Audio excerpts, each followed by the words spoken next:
안녕하세요. 비밀의 하원입니다. 다정한 사람들은 많이 주면서도 절대 잃지 않는다. 남을 돕고 사는 것이 유익하다는 것을 깨달은 손해보듯이 사는 사람들의 숨겨진 힘. 제가 오늘 소개해드릴 책은 슈테판 클라인 작가님의 현명한 이타주의자라는 책입니다.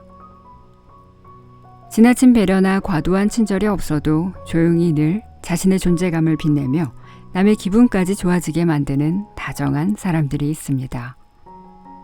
저자는 타인을 위해 노력하는 사람이 자신의 행복만 생각하는 사람보다 더 만족하고 더 성공하며 심지어 더 건강한 경우도 많다라고 말하는데요. 손해보는 것 같지만 결국 앞서가는 사람들의 비밀. 비밀의 하원이 들려주는 슈테판 클라인 작가님의 현명한 이타주의자. 지금부터 함께 만나볼까요?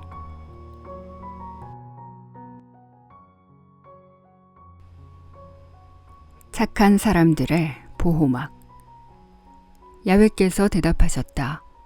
소돔성에 죄 없는 사람이 50명만 있으면 그 죄 없는 사람을 보아서라도 다 용서해 줄 수 있다. 창세기. 어떤 사람이 당신에게 1000유로를 주겠다고 한다. 그런데 조건이 하나 있다. 그 돈의 일부를 나한테 나눠줘야 하는데 내가 그 액수에 동의해야 한다. 만일 내가 거부하면 당신도 한 푼도 못 받는다.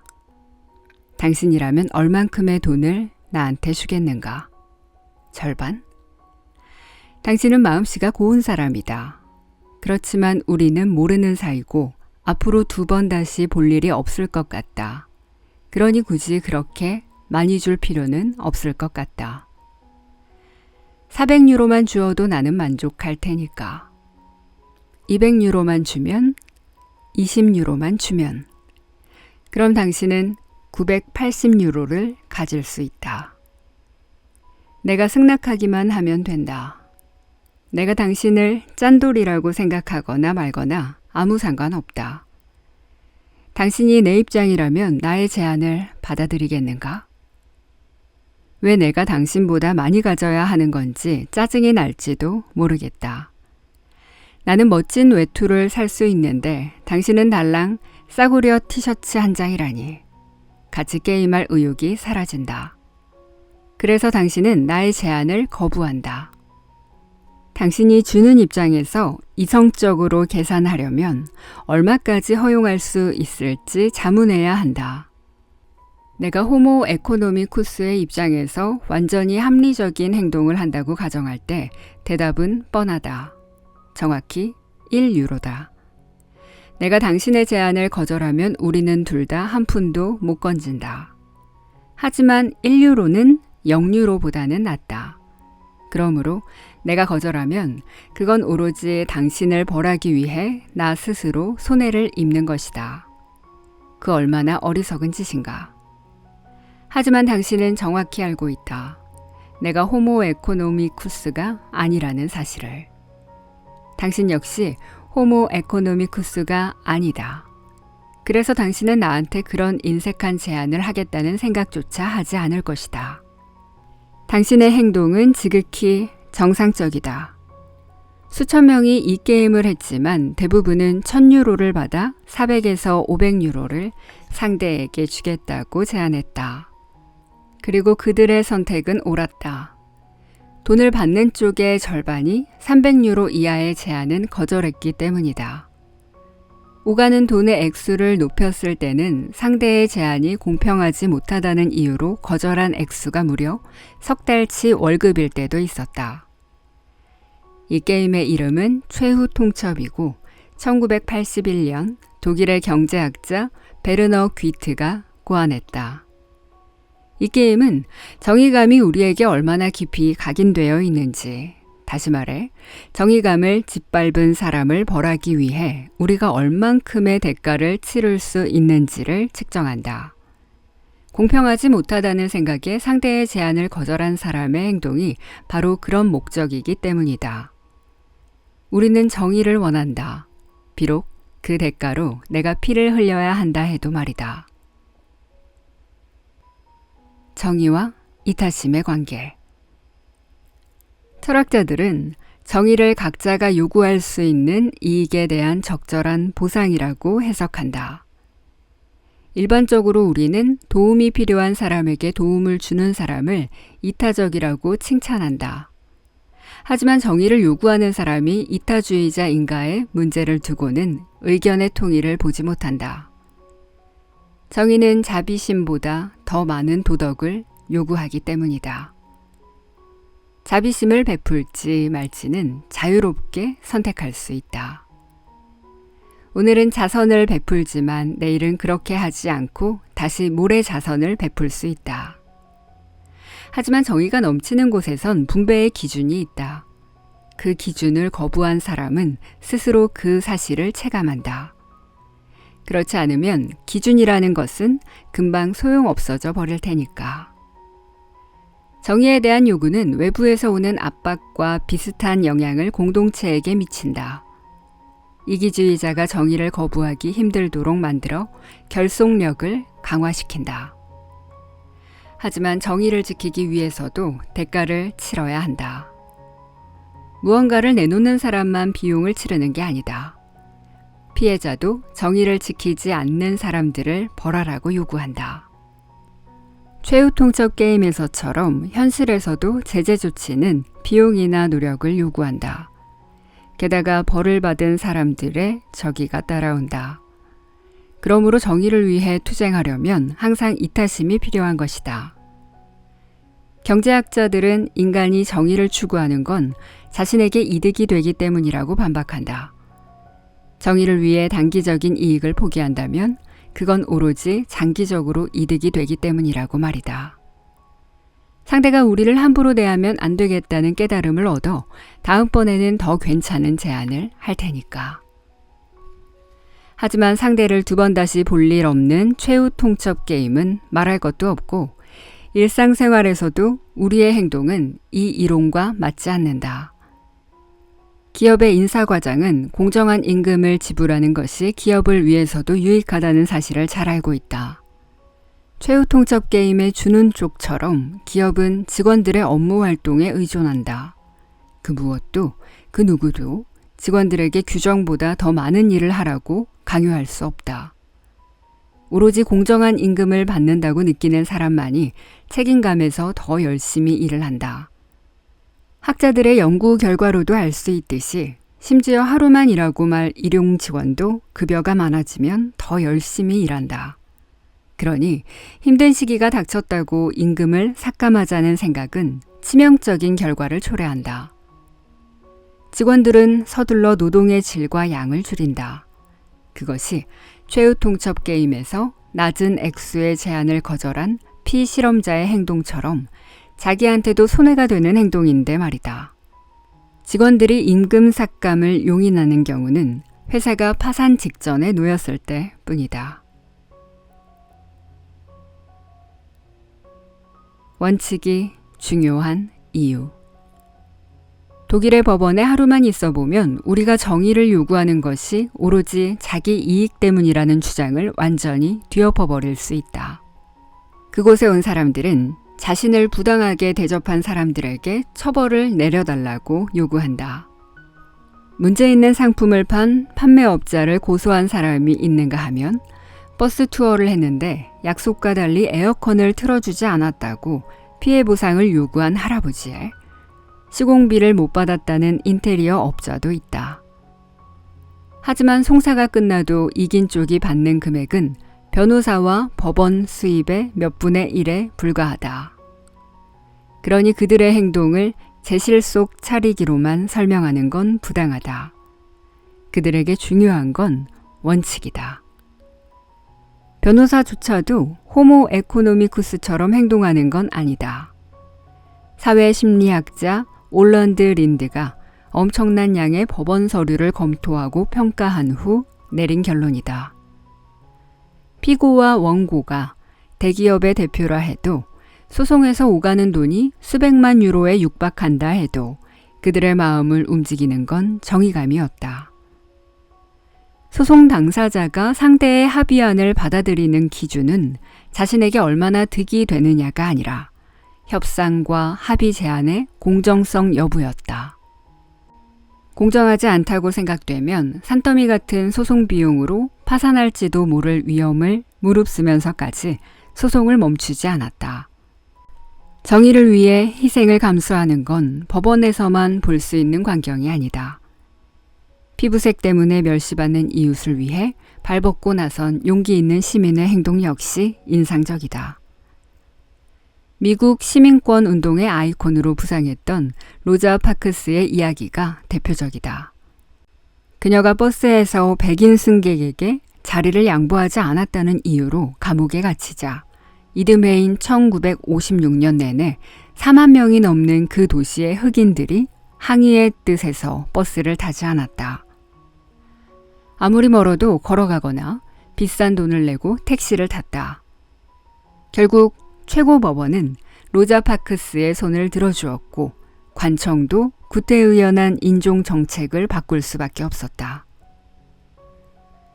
미얀마 민주화 운동의 대표주자 아웅산 수치 역시 정의를 향한 갈망이 가족애보다 더 강할 수 있다는 사실을 보여준다. 노벨 평화상을 수상한 그녀는 지난 20년간 가택연금 상태에 있다. 두 아들조차 그녀가 사는 집으로 들어갈 수 없다. 영국인 남편 마이클 아리스는 불치의 암 선고를 받기 직전인 1995년 크리스마스에 마지막으로 아내를 만났다. 유엔 사무총장과 교황까지 나서서 외교적인 노력을 기울였지만 미얀마 양곤의 군사 정권은 끝내 불치병에 걸린 남편에게 비자를 내주지 않았다. 대신 수치에게 미얀마를 떠나라고 종용했다. 하지만 일단 나라 밖으로 나가면 두 번 다시 돌아올 수 없기에 그녀는 결국 남편과의 작별 인사를 포기하고 말았다. 1972년 아웅산 수치와 결혼한 아리스는 1999년에 사망했다. 마지막 10년 동안 그는 아내를 겨우 5번밖에 보지 못했다. 스위스 작가 막스 프리슈는 정치 행동가들은 결코 추종자들에게 행복을 약속하지 않는다고 말했다. 사람들을 거리로 내모는 건 행복의 약속이 아닌 정의를 향한 갈망이다. 세상에서 가장 친절한 사람들. 그렇다면 과연 정의란 무엇인가? 우리는 무엇을 정의로 느끼나? 어디에서 행복을 찾는지 물으면 모두가 대답을 할 수 있겠지만 정의에 관해서는 의견이 일치되지 않을 때가 많다. 항상 관건은 분배다. 버스 좌석이건 국가 권력이건 케이크건 각자에게 돌아가는 몫을 정하는 기준은 강제적이지 않다. 아무도 반발하지 않으면 분배는 이루어진다. 우리가 무엇을 정의로 생각하는지는 오로지 기준의 문제다. 한 사회에서 통합된 합의의 문제인 것이다. 그렇지만 그 기준을 누가 혹은 무엇이 결정하나? 세계 각지의 학자들이 이 질문에 답을 찾았다. 그들이 사용한 도구는 최후 통첩 게임이다. 이 게임을 이용하면 간단하게 또 남들과 비교하면서 공정함을 바라보는 자신의 입장을 캐물을 수 있다. 더구나 대답은 솔직할 수밖에 없다. 정의를 지키고자 하는 사람일수록 게임에서 그 정의를 위해 더 비싼 대가를 치러야 하니까 말이다. 그 결과 이타심은 어디에서 활짝 피어나는지, 어떤 환경에서 탐욕이 넘쳐나는지가 드러난다. 여러 민족의 이기주의와 이타주의 비교 연구 중 가장 대규모 연구를 이끈 주인공은 인류학자 요제프 하인리히다. 그는 직접 세계 구석구석을 찾아다니며 실험을 실시했다. 미국 로스앤젤레스, 일본 도쿄, 이스라엘 예루살렘, 인도네시아 자바섬에서 대학생을 상대로 실험을 실시했는가 하면 동아프리카의 농부, 몽골 유목민, 칠레 안데스 산맥과 페루 아마존의 원주민도 빠뜨리지 않았다. 파푸아 뉴기니의 우림에 있는 한 마을에서만 실패했는데 그곳의 한 여성이 실험을 악마의 짓이라고 비난하며 칼을 빼들고 그들을 위협했기 때문이었다. 그는 세계 곳곳에서 이틀치 임금에 해당하는 금액을 걸고 최후 통첩 게임을 실시했다. 모든 실험 참가자들이 상당한 아량을 베풀었다. 문명 세계에서는 선진국이나 개발도상국이나 같은 결과가 나왔다. 평균적으로 주는 쪽은 돈의 절반을 나누어 주었고 받는 쪽은 원래 금액의 5분의 1보다 낮은 액수일 경우 제안을 거절했다. 사실 이런 결과만도 놀라운 것이다. 언어와 종교, 사람을 대하는 방식이 그렇게 다른 사람들이 정의에 대한 생각만은 놀랄 정도로 동일하니 말이다. 하지만 원시 부족의 경우 양쪽이 공평하다고 생각하는 금액의 차가 심했다. 하이니의 연구 결과 지상에서 가장 마음씨가 착한 사람들은 인도네시아 라마레라 고래잡이들이었다. 이들은 자기가 받은 돈의 3분의 1을 상대에게 주었다. 가장 인색한 부족은 페루 우림에 사는 마치구엔 가족으로 받은 금액의 4분의 1만 상대에게 주었다. 하지만 상대 역시 그 태도에 이의를 제기하지 않았다. 이 모두가 정통 경제학의 예언과는 일치하지 않았다. 마치구엔 가족조차도 순수한 이기주의자와는 거리가 멀었다. 그 정도로 사회 본능은 우리 인간의 마음에 깊이 뿌리를 내리고 있는 것이다. 실험에 참가한 사람들은 거의 언제나 자기 민족의 관습에 따른 결정을 내렸다. 아우족과 그나우족은 파푸아 뉴기니의 두 원주민족으로 행동 연구가들이 라마레라 사람들과 마찬가지로 하이퍼페어라는 평가를 내렸다. 다시 말해 상대에게 받은 금액의 절반 이상을 주는 경우가 허다했다. 그런데 라마레라 사람들과 달리 돈을 받은 쪽이 거부하는 경우가 많았다. 아우족과 그나우족의 경우 큰 선물을 하는 것이 신분의 상징이기 때문이다. 그러니 거꾸로 선물을 받는 것은 굴종의 의미다. 반대로 페루의 아체족은 거의 모두가 받은 돈의 절반을 나눠주었고 받는 쪽도 절대 거절하지 않았다. 이 사냥꾼들에겐 잡은 고기를 가족끼리 나누는 풍습이 있는데 이때 자기에게 배분된 몫은 절대 거절할 수 없다. 거래가 자비심을 키운다. 라마레라 사람들은 왜 그렇게 마음씨가 착하고 마치구엔가는 왜 그렇게 인색할까? 두 종족의 차이를 설명하기 위해 하인리히와 그 동료들은 거주민 수에서부터 사회 형태, 비밀을 지키는 능력에 이르기까지 온갖 가능한 요인들을 조사했다. 하지만 다 소용없었다. 그러나 마침내 거래의 활성화 정도, 가족 외부인과의 협력 정도가 결정적 원인이라는 것을 알게 되었다. 마치구엔 가족은 개인주의자다. 각 가족은 자급자족을 하기 때문에 다른 가족의 기쁨과 근심에 거의 관심이 없다. 아주 드물게 다른 가족을 만날 기회가 있었는데 바로 물고기를 잡을 때다. 이때는 힘을 합쳐 뚝을 쌓아 강물을 막고 물이 썩기를 기다린다. 하지만 죽은 물고기가 물 위로 떠오르자마자 다들 미친 듯 달려가서 어서 빨리 고기를 잡겠다고 야단법석이다. 침팬지가 원숭이 사냥을 할 때처럼 아무도 타인의 이해관계에는 관심이 없다. 그렇지만 만일 라마레라 사람들이 그렇게 이기적으로 행동했다가는 굶어 죽기 십상이다. 그들이 사는 비탈진 화산 암벽엔 경작지가 없기 때문에 이들은 고래를 잡아서 먹고 산다. 그런데 이 고래잡이는 처음부터 끝까지 공동작업이다. 노와 종려 잎으로 만든 돛으로 나아가는 배는 최소 9명의 선원이 있어야 움직인다. 경험 많은 선원이 필요한 터라 선원 전원을 한 가족으로 충당하기는 힘들다. 게다가 항해사와 사수, 선원들의 손발이 척척 맞아야 고래에 맞설 수 있다. 바다 한가운데에서 배 한 척이 뒤집히는 경우도 잦다. 그럴 때면 다른 배들이 달려가 도와준다. 고래를 잡으면 배에 탄 사람들만 고기를 나누는 게 아니다. 육지에서 배를 만든 사람과 돛을 만든 사람도 정확히 계산한 기준에 따라 제 몫을 받는다. 규칙을 어긴 사람은 당분간 고래 사냥에 제외되어 굶을 수밖에 없다. 이곳 사람들은 마음씨가 후한데 저곳 사람들은 짠돌이인 건 그들이 몸담은 공동체의 생활 방식 탓이다. 마치구엔 가족의 경제는 아주 원시적이다. 페루의 원시림에선 각 가족이 알아서 배를 채워야 한다.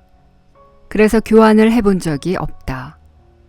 여러 가지 물건의 가치를 비교하는 방법도 모르고 협력이 모두에게 득이 된다는 경험을 해본 적도 없다. 정의감을 갈고 닦는 데에도 그런 경험이 필요한 것이다. 라마레라 사람들이 후한 것은 어릴 때부터 서로가 얼마나 필요한 존재인지를 배웠기 때문이다.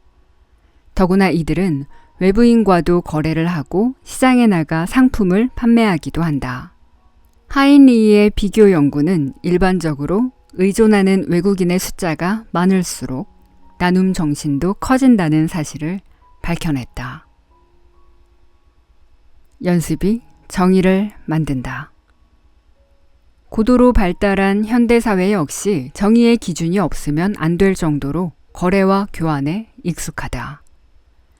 우리의 공정함을 결정하는 것이 우리 문화가 꿈꾸는 이상세계가 아니라 경제 방식이라는 말이다.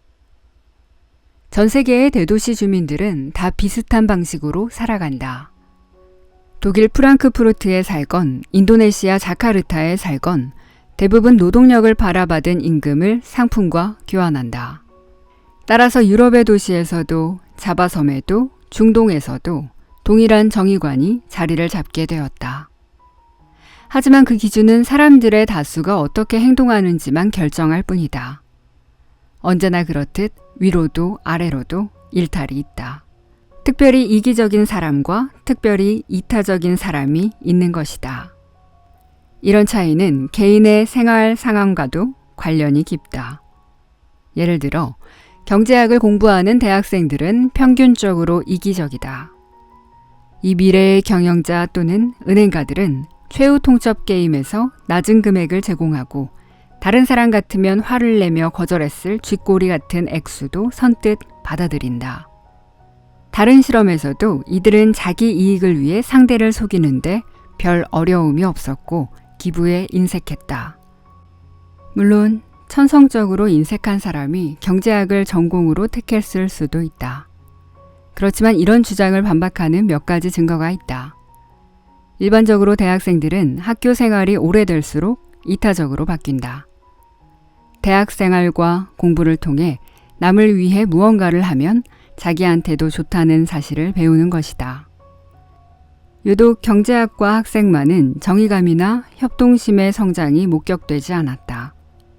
지갑을 주우면 주인한테 돌려줄 것인가 라는 질문에 대한 답에서도 드러나듯 오히려 냉소만 늘어난다. 이것은 강의를 통해 전달된 인간상에 대한 그들의 반응인 듯하다. 정의감은 다리 근육과 비슷하다. 얼마나 훈련하느냐가 중요하다. 이런 결론은 스위스 자전거 택배기사를 대상으로 한 독창적 연구의 결과와도 일치한다. 이들 택배기사 중에는 시급을 받는 사람과 도급을 받는 사람이 있다. 실험을 해보니 시급을 받는 기사가 도급을 받는 기사보다 훨씬 이타적이었다. 기회주의자의 유혹. 정의의 본질을 두고는 의견이 분분하지만 이 모든 입장을 관통하는 하나의 공통 분모가 있다. 다른 사람이 대가를 지불한 것을 명백한 이유도 없이 받는 것은 부당하다는 생각이다. 그 때문에 우리는 무임승차한 사람을 비난의 시선으로 바라본다. 같은 이유로 우리는 회사 경영은 엉터리로 하면서 엄청난 연봉을 받는 경영자에게 분노한다. 당연히 그 돈은 고객과 회사 직원들의 주머니에서 나온 것이기 때문이다. 한마디로 우리는 타인에게 기만당하는 것을 부당하다고 생각한다. 집단의 협력이 어려운 것도 정확히 그런 이유다. 이런 사실을 가장 잘 확인할 수 있는 실험이 바로 무임승차 게임이다. 각자 익명으로 공동의 통에 돈을 집어넣으면 그 돈이 불어나서 모든 참가자가 똑같이 나누어 갖는 게임이다. 6명이 게임에 참가한다고 가정하자. 이들이 원하는 액수를 통해 집어넣는다. 게임이 1회 끝날 때마다 실험 리더는 모인 돈을 3배로 불려서 각 참가자에게 똑같이 나누어 준다. 예를 들어 모두가 10유로씩 투자했다고 하면 나중에 각자 30유로씩 돌려받는 것이다. 그러니까 돈을 집어넣는 건 괜찮은 장사다. 하지만 당연히 한 푼도 안 넣고 돈을 돌려받는 쪽이 더 수익이 좋다. 경기자들이 통에 집어넣는 액수는 전철차비나 직원들의 업무에 해당한다. 되돌아오는 돈은 그들을 통해 만들어진 잉여 가치에 해당한다. 승객들은 이동을 하고 회사는 돈을 벌어 직원들에게 급료를 지불한다. 하지만 내가 차비를 안 내도 전철은 운행을 하고 직원이 일을 게을리해도 노동계약을 맺은 기업은 매달 꼬박꼬박 직원의 계좌에 월급을 이체하기 때문에 통에 넣는 돈을 줄이고 싶은 유혹이 일어난다. 무임승차 게임에서도 비슷하다. 6명이 게임을 하는데 5명만 10유로를 내면 통에 든 돈은 50유로가 된다. 이 돈을 3배로 불려서 똑같이 6명에게 나누어 주면 각자에게 25유로가 돌아간다. 따라서 모두가 이익을 보지만 가장 이익을 많이 본 쪽은 무임승차한 경기자다. 지금 그의 계좌엔 35유로가 들어있을 테니 말이다. 무임승차 게임의 역설은 모두가 돈을 내면 모두가 더 많이 벌지만 개인의 입장에서 보면 돈을 내지 않고 돌아오는 목만 챙기는 쪽이 더 유리하다. 물론 집단에게는 손해다. 실생활에서 무임승차하는 사람이 늘어나면 버스 회사가 수거하는 차비가 줄어들 것이다. 어쩔 수 없이 비싼 돈을 주고 차표 검사원을 고용해야 할 것이고 그로 인해 다시 차비가 인상될 것이다. 다행스럽게도 제 입속만 챙기자는 유혹에 넘어간 비율은 3분의 1이 채 안 되었다. 하지만 대다수는 기회주의자였다. 즉, 공익을 위해 노력하고 싶지만 어떤 대가를 치르더라도 공익을 우선하는 건 아니다. 그래서 처음에는 후하게 돈을 집어넣고 다른 사람들도 동참하면 계속 후한 태도를 버리지 않는다. 하지만 다른 참가자들이 기대보다 적은 돈을 투자하는 순간 순식간에 자린고비로 돌변한다. 바로 이것이 우리의 정의 기준이다. 타인과 공동체를 위해 봉사할 마음은 넘쳐나지만 절대 이용당하고 싶지는 않은 것이다. 나머지 5분의 1은 극단적인 이타주의자다. 이들은 온 사방이 사기꾼들 천지여도 집단을 위해 희생한다. 하지만 대부분의 사람들은 타인의 행동을 단순히 반사한다. 남이 자기 몫을 다하면 자기도 그렇게 한다. 하지만 남들이 이기적인 모습을 보이면 자기도 제 입속을 먼저 챙긴다. 우리는 호모 에코노미쿠스가 아니라 호모 레시프로칸스다. 반응의 희망을 먹고 사는 인간들이다. 우리는 제한을 두고 이타심을 연습한다. 우리는 조건부 이타주의자다. 들으려 하지 않는 사람은 실생활에서도 그렇지만 무임승차 게임을 할 때도 경기자들은 실망할 때가 많다. 몇몇 이기주의자가 오로지 다수의 선의를 이용할 생각만 하기 때문이다. 이런 태도가 정의 기준에 부합하지 않기에 협력은 얼마 못 가 와해되기 시작한다. 한 사람이 반복하여 돈을 내지 않으면 다른 사람들도 돈을 내지 않는다. 따라서 대부분의 경우 게임은 몇 회를 넘기지 못하고 끝나고 만다.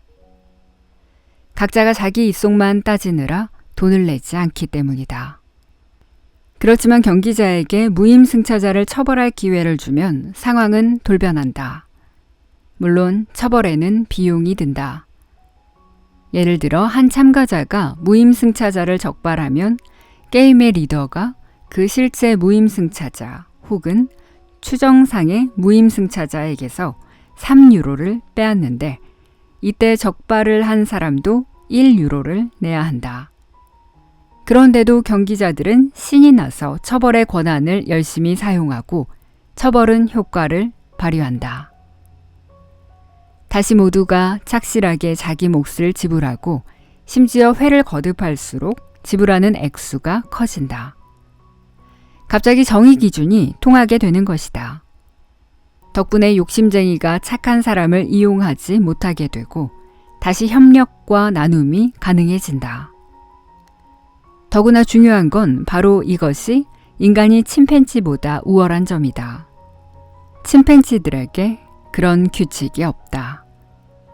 규칙을 지키지 않는 사람은 벌을 받아야 한다. 착한 사람이 욕심쟁이의 약점을 잡은 셈이다. 규칙을 어기려면 돈이 든다. 그러니 손해보지 않으려면 공정하게 게임을 하는 편이 낫다. 정의는 이타주의자의 가장 강력한 무기다. 그런데도 이런 메커니즘이 작동한다는 사실은 놀랍기 그지없다. 사실 규칙은 무임승차 문제를 해결하지 못한다. 그저 문제를 더 높은 차원으로 밀어올릴 따름이다. 철저하게 자기만 생각하는 사람은 절대로 경찰이 되려고 하지 않을 테니 말이다. 무임승차자가 벌을 받으면 비용은 적발한 한 사람만 물지만 이익은 나머지 모두에게 골고루 돌아간다. 골치 아픈 일은 남들에게 맡기는 편이 더 합리적인 행동이다. 이렇게 보아도 집단이 도덕을 지키기 위해 벌을 내리는 이유는 사리사욕일 수 없다. 벌을 내리는 사람은 오히려 이타주의자다. 탐욕의 균형. 벌을 내릴 때 우리 안에선 무슨 일이 일어날까? 스위스의 신경경제학자 도미니크 드 케르벤과 그 동료들이 이 질문에 대한 별로 기분 좋지 않은 대답을 찾아냈다. 이들은 피실험자들에게 신뢰 게임을 시켰다. 이때 한 사람이 남의 신뢰를 악용하면 다른 사람이 그를 벌할 수 있다. 그리고 벌을 내리는 쪽에게선 적은 금액을, 벌을 받은 쪽에게선 많은 금액을 압수했다. 학자들은 그 순간 벌을 내리는 쪽의 뇌에서 무슨 일이 일어나는지 살펴보았다. 그랬더니 보상 시스템이 활성화되었다. 3장에서 설명했던 그 회로, 즉 음식이나 섹스같이 매혹적인 미래가 기대될 때 쾌감을 불러일으키는 바로 그 부위 말이다. 그러니 말 그대로 복수는 달콤하다. 상대에게 자기 능력을 과시하면 몇 유로쯤은 포기해도 좋을 만큼의 기분 좋은 감정이 일어난다.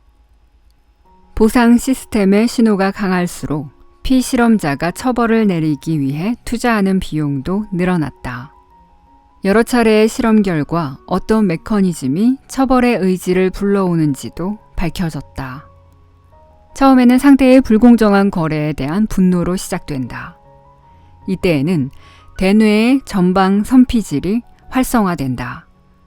하지만 이 부위는 분노만 담당하는 게 아니다. 가장 격렬한 감정 중 하나인 혐오감 역시 이 부위가 담당한다.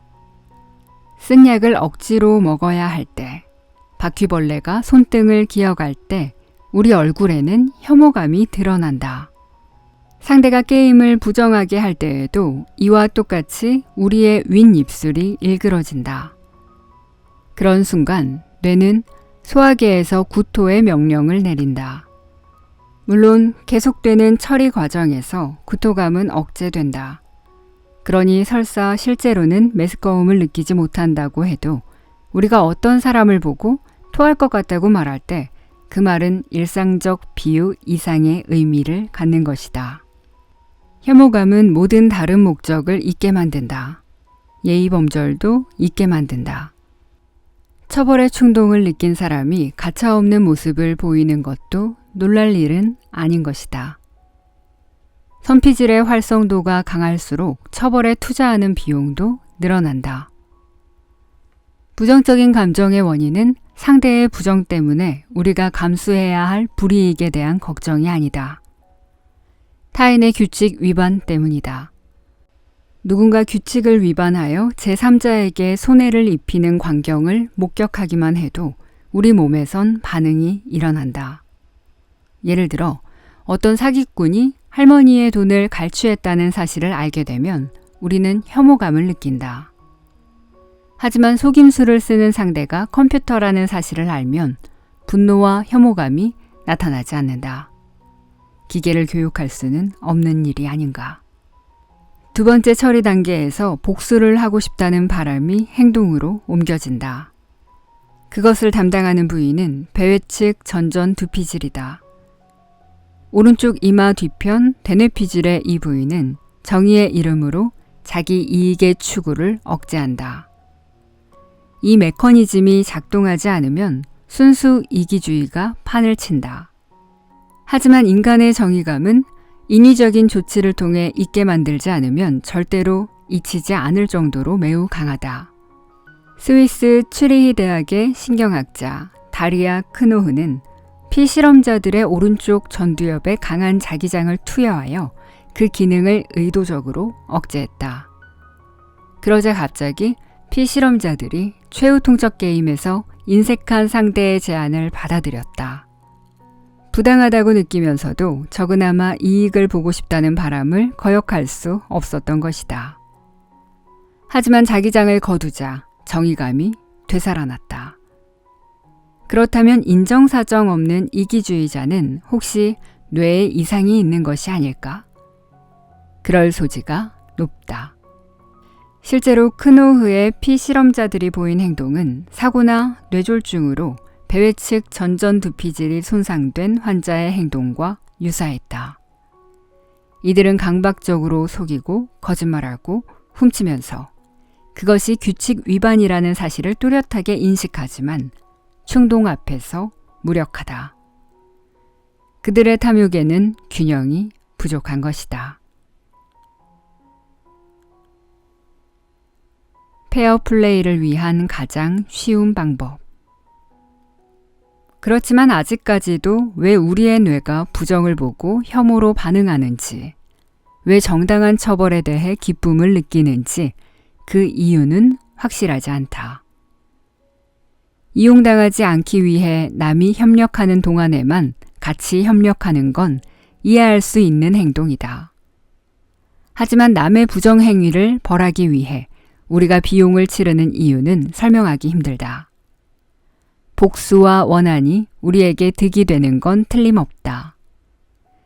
그렇지 않다면 이런 감정들이 진화의 세월을 견디고 살아남았을 리 없을 테니까. 한 집단에서 처벌이 통하는 보다 심오한 이유는 비용 대비 수익이 더 많기 때문이다. 가끔 제재 조치로 페어플레이하게 만드는 편이 협력을 했을 때 상을 주는 것보다 비용이 적게 드는 것이다. 예를 들어 차를 주차장까지 끌고 가는 것보다는 주차 금지 구역에 그냥 세워두는 쪽이 돈이 더 적게 든다. 매일 적어도 비용의 5분의 1은 줄일 수 있다. 하지만 모든 사람이 원하는 곳에 차를 세우면 교통이 마비된다. 이제 이 혼란을 피할 대책은 두 가지뿐이다. 멋진 주차장을 지어서 운전자들을 주차장으로 유혹하든가 아니면 세금을 투자해 불법 주차꾼을 처벌하는 것이다. 물론 두 번째 방법이 훨씬 싸게 먹힌다. 경찰 한 사람만 있으면 100명의 운전자를 감시할 수 있으니 말이다. 처벌은 사람들을 제재함으로 다수의 조건부 이타주의자들이 규칙을 준수하도록 이끌 강력한 동인이 된다. 앞에서 설명한 무임승차 실험에서도 같은 효과가 나타난다. 초반에 엄벌을 내리면 그 다음부터는 알아서 규칙을 지킨다. 가끔 한 번씩 이탈자에게 여전히 규칙이 통한다는 사실을 상기시켜주기만 하면 된다. 그러므로 제재의 효과가 발휘되는 곳에서 벌은 이타적 행동을 불러오는 아주 저렴한 방법이다. 규칙 위반을 벌하는 사람은 무관심한 사람보다 돈을 적게 받지만 둘의 차이가 미미하다 보니 벌을 내리겠다는 사람이 많다. 이러한 이유로 사람들에게 선택권을 주면 체벌이 있는 집단을 선호한다는 사실은 그리 놀랄 일이 아니다. 독일의 경제학자 베티나 루켄바흐와 웨츠귀리 귀레크는 무임승차 실험을 하면서 참가자들에게 매회 두 집단 중 하나를 선택할 수 있게 했다. 한쪽은 무임승차자를 처벌할 수 있고 다른 쪽은 처벌할 수 없다. 처음에는 자유분방한 팀이 인기를 누렸다. 사실 우리는 마조히스트가 아니니까. 그렇지만 모두가 규칙을 잘 지키면 모두가 더 많이 번다는 소문이 돌자마자 처벌의 위협이 마력을 발휘했다. 30회가 지나자 처벌이 없는 팀은 텅 비었다. 결국 마지막 남은 자유로운 영혼들도 무정부주의의 꿈을 접고 도덕 지킴이들의 진영으로 갈아탈 수밖에 없었다.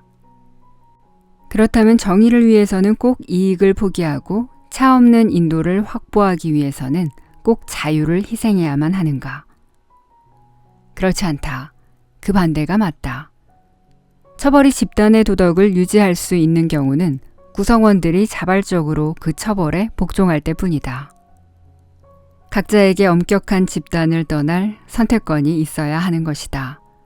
그래야 악명 높은 무임승차자와 착한 사람들이 자동적으로 분리될 것이고 남는 사람들은 협력의 의향이 높을 것이다. 그런데도 시간이 흐르면 도덕은 무너진다.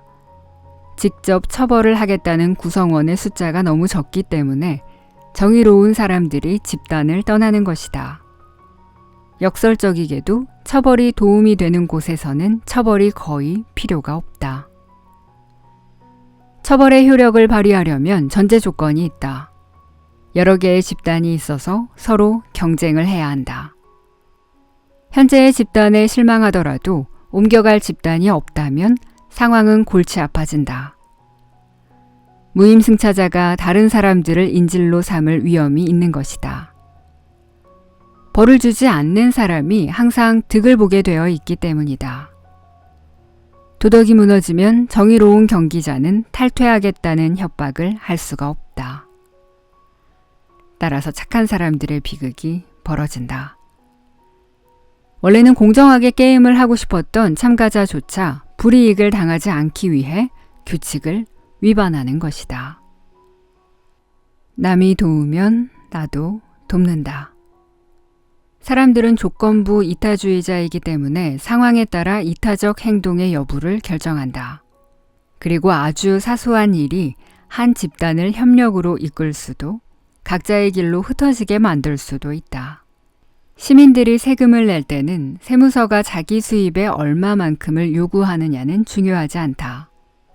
더 중요한 것은 세율과 세금의 지출 내역을 국민이 결정할 수 있느냐의 여부다. 스위스 츠리히의 경제학자 브루노 프라이는 스위스 각 칸톤의 세금 납부 현황을 비교한 후 이런 결론에 도달했다.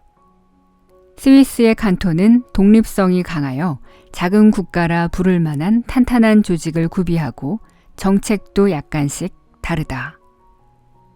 제네바의 시민들은 몇 년에 한 번씩 의원 선거를 하지만 바젤란트 같은 칸톤의 주민들은 몇 달에 한 번씩 투표를 하여 학교 제도, 신규 우회도로 건설, 세법 같은 현안을 주민이 직접 결정한다.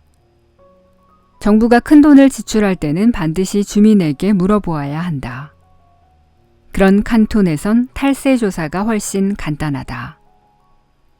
그래서 세율이 다른 지방보다 높아도 거의 모든 주민이 자발적으로 세금을 낸다. 시민의 규제 권한이 정의감을 키우는 것이다. 공동체를 규정할 수 있는 시민들은 공동체에 이용당할지 모른다는 걱정이 없기 때문에 흔쾌히 자신이 해야 할 몫을 다한다. 주변 사람들에 대한 판단도 협력에 큰 영향을 미친다. 이웃집에 아무 잘못도 없이 집에 불이 났다면 우리는 그들을 기꺼이 우리 집으로 받아들일 것이다. 하지만 그 집 가장이 전 재산을 카지노에 탕진하는 바람에 월세를 못 내 쫓겨났다면 아무도 그들에게 동정심을 느끼지 않는다. 두 경우 모두 한쪽이 공경에 빠지면 다른 쪽이 그 비용을 부담한다는 점에서 동일한데 말이다. 여기서 그치지 않는다. 우리의 인간관은 훨씬 더 많은 영향을 미친다. 평소에 인간관에 따른 우리의 협동적인 혹은 인색한 행동은 다른 사람들에게서 똑같은 행동을 유발한다. 무임승차 게임에선 한 참가자가 다른 사람들의 정직한 의도를 의심하기만 해도 충분하다. 그가 돈을 통에 넣지 않으면 곧 다른 사람들도 따라하고 결국 선의의 경기자들까지 동참하게 된다. 부패와 탈세가 전염병처럼 사회 전체로 번져나가는 것도 같은 원리다. 다른 사람들이 그런 범법 행위를 저지른다는 생각이 들면 손해보고 싶지 않은 마음이 순식간에 집단에 대한 충성심을 잠식한다. 그럼 그가 다시 다른 사람들에게 이기적인 행동의 발판을 마련한다. 집단의 도덕은 신념의 문제이다. 신념이 사라지면 협력도 무너진다. 도미노처럼 공동체의 구성원이 차례차례 쓰러진다. 다행스럽게도 이런 효과는 거꾸로 협력을 촉진할 수도 있다. 상호성을 생각하는 인간 호모 레시프로칸스는 타인이 정직하다는 생각이 들면 자기도 정직하게 행동한다. 사람들이 이타적으로 행동했으면 좋겠다고 생각하는 사람은 이타주의자에게 둘러싸여 있다는 느낌을 사람들에게 전달한다. 예로부터 머리 좋은 목사들은 헌금통을 미리 가득 채워서 돌린다.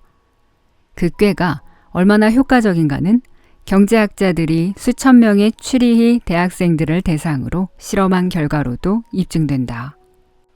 추리히 대학교 학생들에게 외국 유학생을 돕기 위한 기금 조성에 참여하겠느냐고 물었다. 대부분의 대학생이 아르바이트를 해서 학비를 벌고 있음에도 기금에 협력하겠다고 답했다. 거의 3분의 2가 돈을 냈다. 학자들이 설문지에다 대부분의 학생이 돈을 냈다는 말을 슬쩍 언급하자 협력의 비율은 치솟았다. 반대로 참가 학생 수가 적다고 언급하자 참여도가 떨어졌다. 2007년 미국 미시간주에서는 장기기증 행렬이 이어졌다. 이름을 밝히지 않은 28세의 남성이 신장기증 의사를 밝혔다. 그리고 아무런 보상도 받지 않고 자신의 장기를 익명의 환자에게 전달했다.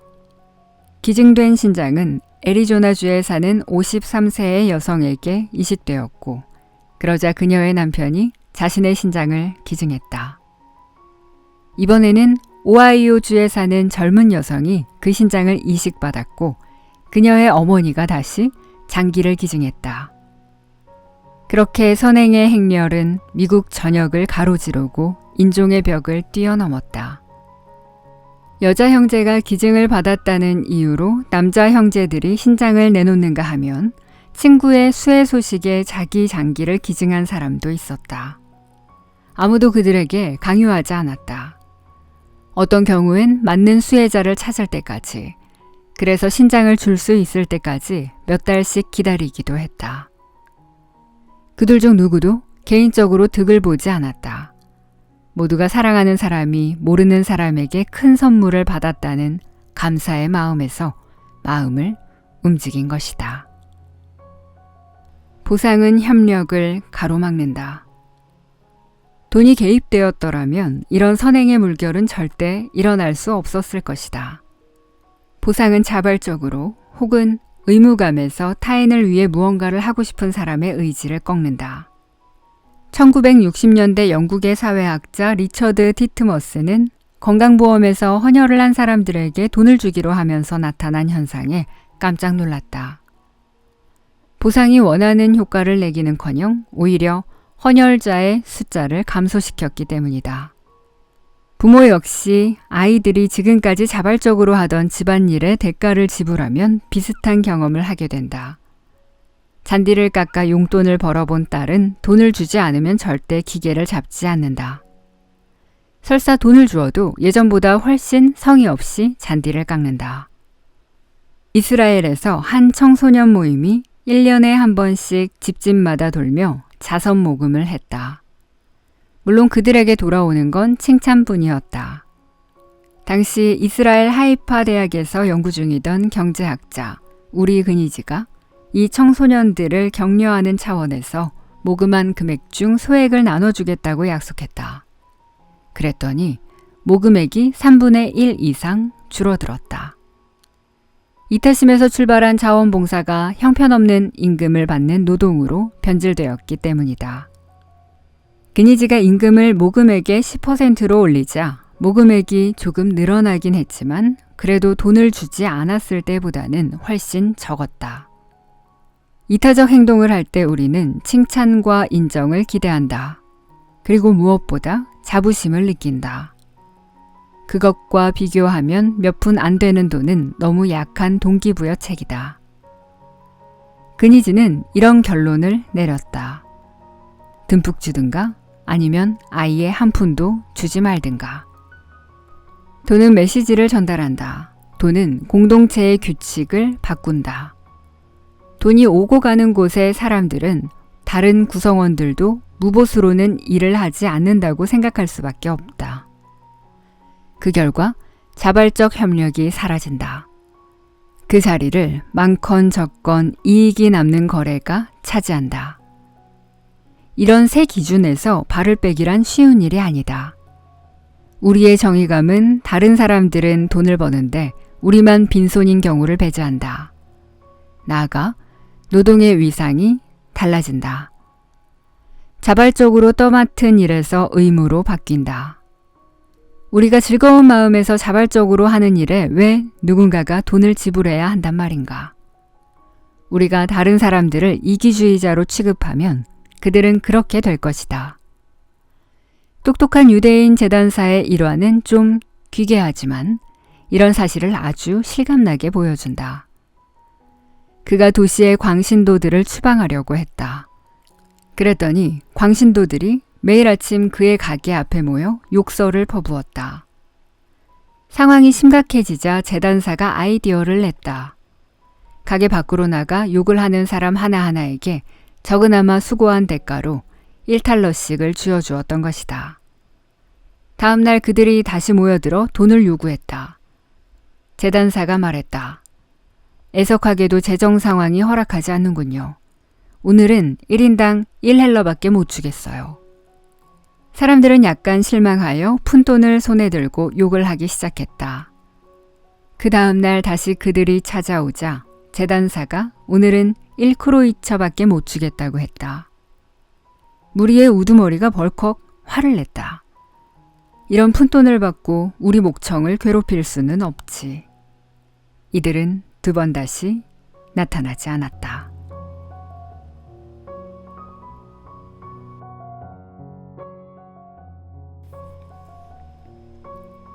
비밀의 하원이 들려주는 슈테판 클라인 작가님의 현명한 이타주의자는 여기까지입니다. 이기심이 만연한 세상의 풍경을 날카롭게 비판하며 진정한 행복의 의미에 대해 독자들의 공감과 사색의 폭을 넓혀주는 현명한 이타주의자. 냉정하고 투지가 강한 사람은 감탄의 대상이 되지만 희생과 공감은 허약함의 증거로 취급되는 시대에 더 현명한 삶의 방식을 제시해주고 있습니다. 오늘도 비밀의 하원을 찾아주신 여러분 고맙습니다. 저는 다음 시간에 또 좋은 책 들고 찾아오겠습니다. 구독과 좋아요, 댓글 남겨주시면 저에게 큰 힘이 됩니다. 하루를 시작하는 분들은 좋은 하루, 하루를 마무리하시는 분들은 편안한 밤 되세요.